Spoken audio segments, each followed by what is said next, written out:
So analysts have been fairly bearish on the cost and the way that this transaction has come about. In terms of the growth outlook, what about this makes sense to you? Well, thanks for your time this morning. Look, clearly, we think we're going through a transformational phase for the wealth management industry. The banks here in Australia have been a feature for the last 2 decades, but certainly we don't expect them to feature in the same way over the next decade or so. And I think for a group like IOOF with proven experience in the space, we think it's a wonderful opportunity, recognising that it is a large transaction, but equally it provides large opportunities for us going forward. Is this your one and only chance to capitalise on the woes that we've seen over at AMP? We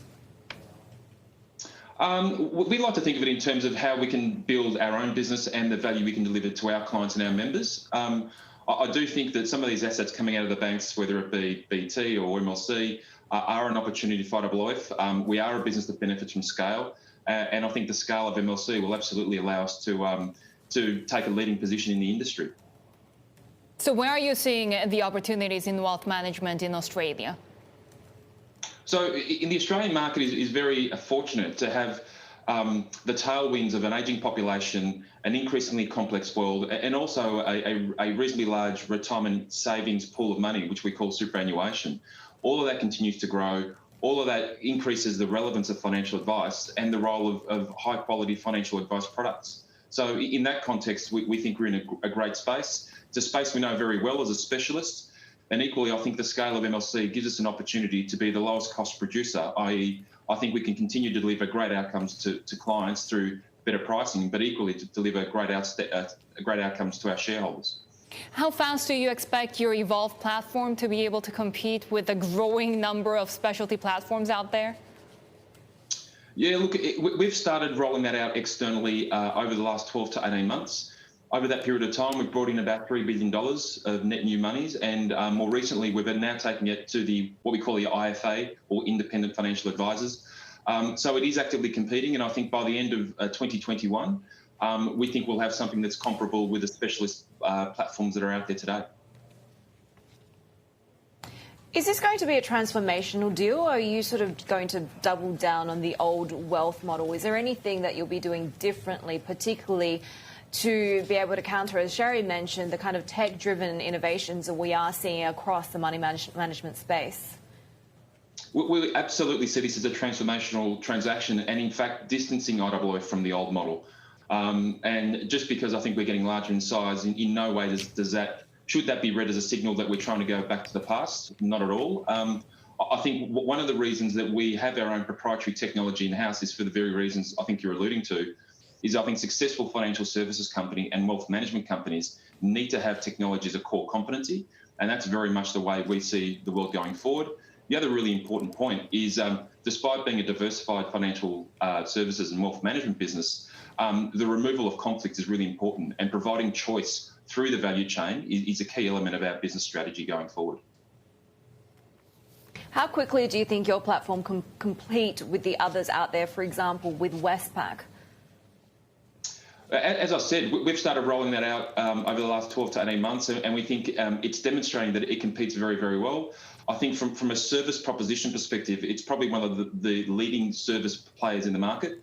And I think as we build out the remaining functionality over the coming 12 months, we think it will compete actively with the likes of BT and Netwealth and others. Some have raised concerns about your balance sheet after this acquisition.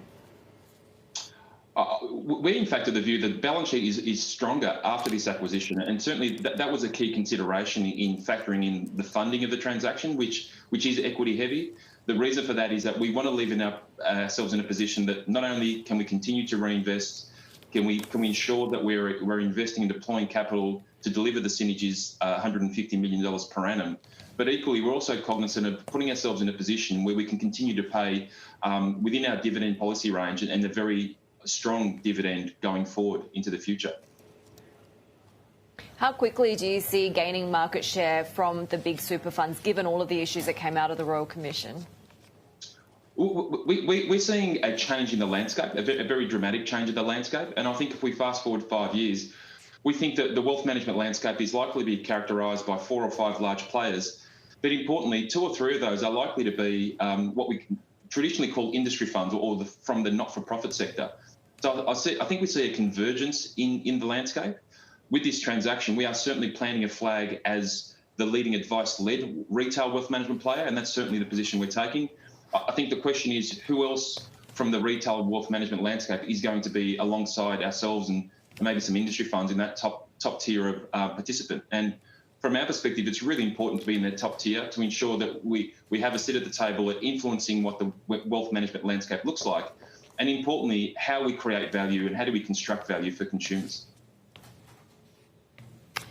Right, Renato, given all of the issues that we've seen come out of the series of scandals, AMP, QBE, how important is it, do you think, that this part of the industry sees pretty seismic cultural change and reflects on how it deals with diversity, representation, gender? We think it's of critical importance, and I can't emphasise enough how important it is to ensure we're creating a safe workplace for all our employees. And that is based in diversity and inclusion. I think one of the ironic benefits of COVID in some ways is that certainly within an IOOF context, we've created a really positive environment of having people bring their whole self to work, albeit virtually. But whether it's seeing people with their pets or with their family or in a more normal environment, I think is breaking the shackles out of this philosophy that we must fit a certain mould in the workplace. And I think from an IOOF perspective, we're a better organisation as a result of diversity.